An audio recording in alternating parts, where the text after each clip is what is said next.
Te encargo esa bolita. ¿No tienes tu trípode?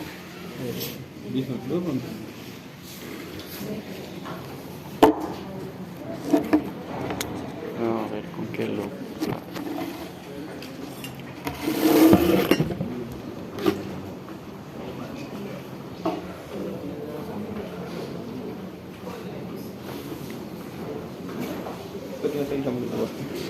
Ya está bien. Marta, ¿tienes tu puntero? Doctora, No, muy bien. No sé si...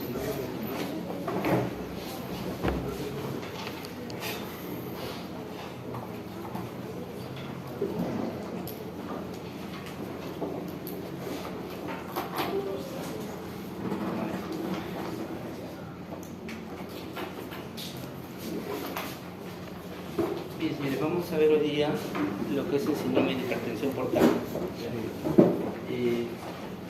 Es una patología relativamente común, causa muchos ingresos de emergencia por descompensación, básicamente, porque el cuadro se va generando gradualmente, es progresivo, y usualmente los diagnósticos se hacen ya en consulta externa, en seguimiento de un paciente con algún problema o alguna hepatopatía. Más que el síndrome de hipertensión, más que ser a la emergencia, son sus complicaciones las que nos preocupan y se imbrincan dentro de lo que llamamos el abdomen agudo. Entonces esto es un diagnóstico diferencial de abdomen agudo como causa de los síntomas que motiva al paciente a ir a emergencia, es decir, como causa de un motivo de consulta. Doctor, ¿me podría hablar un poco más fuerte? ¿Sí? Básicamente la hipertensión portal se define como diferencias de presión entre la presión de la vena cava inferior y la vena porta. Esa gradiente de presión es la que permite que la sangre venosa tenga un sentido de flujo.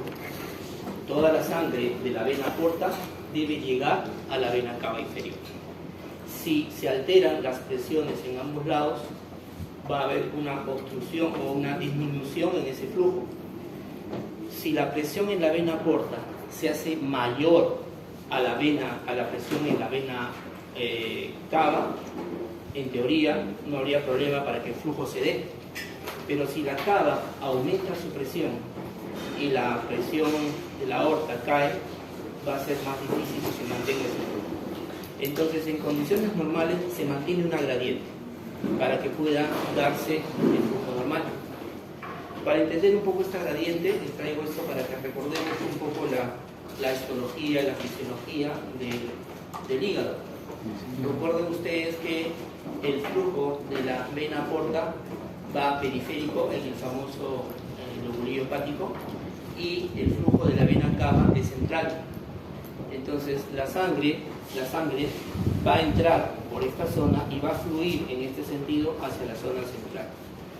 Y tendríamos este famoso esquema, ¿no?, del lobulillo hepático tradicional, en donde la tríada se mantiene en los vértices del hexágono. Acá estaría la vena porta que va a enviar la sangre en este sentido hacia la vena cava. El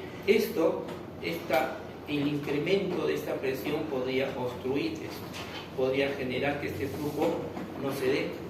Por lo tanto, aquí se va a acumular más sangre y va a haber una hipertensión venosa en esta zona.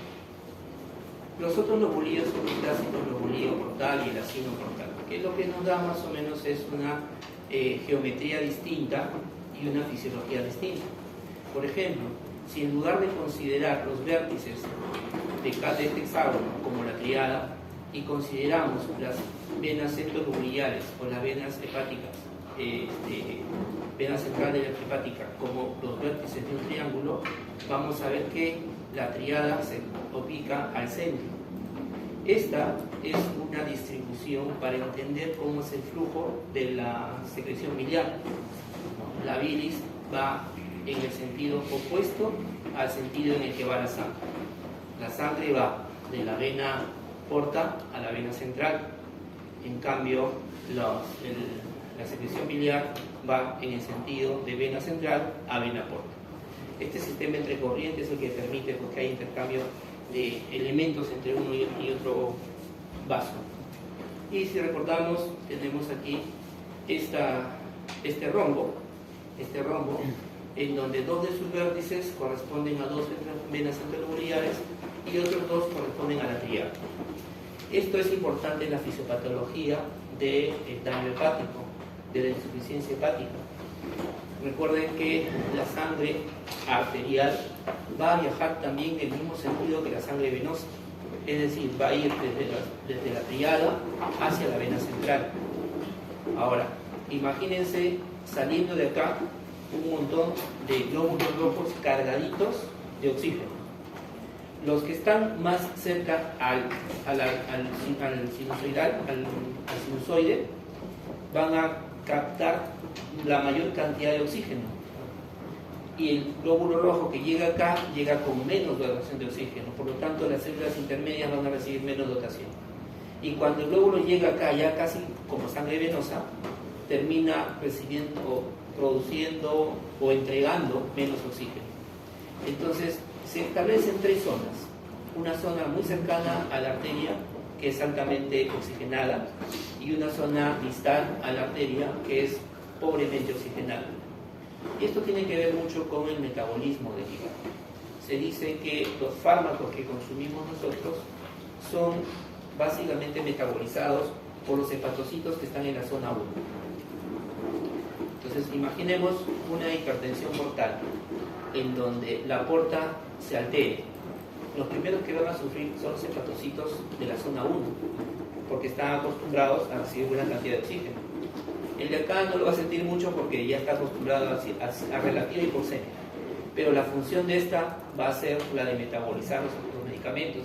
Por lo tanto, un paciente con una insuficiencia hepática debemos tener mucho cuidado con los medicamentos que le damos. Las dosis deben ser ajustadas a esa insuficiencia, por este motivo, por esta razón.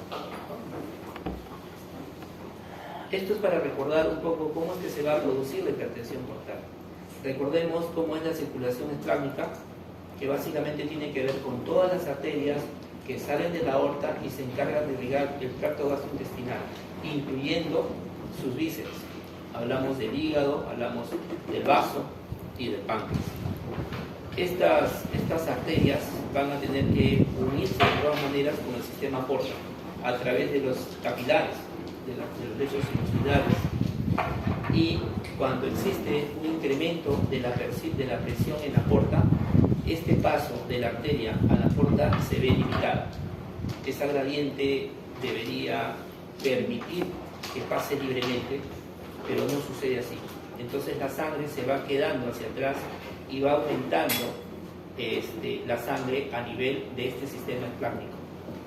La característica de la arteria es que tiene una capa elástica, extensible. Entonces, en un primer momento, cuando la presión aumenta aquí, lo que va a ocurrir es que la arteria, el sistema esplácnico, se vuelve complaciente, empieza a dilatarse para poder recibir el volumen de sangre que no está pasando al sistema porta. Por lo tanto, empieza a haber una especie de incremento del volumen sanguíneo en este sistema esplácnico, en todas estas arterias. Ese incremento del volumen genera una especie de hipovolemia relativa, ¿no? Ya no hay la misma cantidad de sangre circulando del otro lado, porque mucho se ha quedado en esta parte, y es el principio de la fisiopatología. Cuando esto ocurre, la sangre portal busca una manera de salir de esa vía para alcanzar la vía venosa de la cava inferior, y se abren algunas anastomosis, como ya lo hemos conversado en otras oportunidades.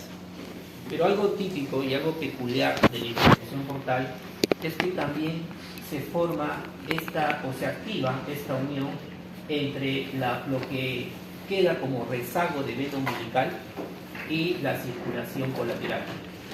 Entonces, esa vena que estaba obliterada, cerrada, con la que habíamos nacido unidos a la placenta,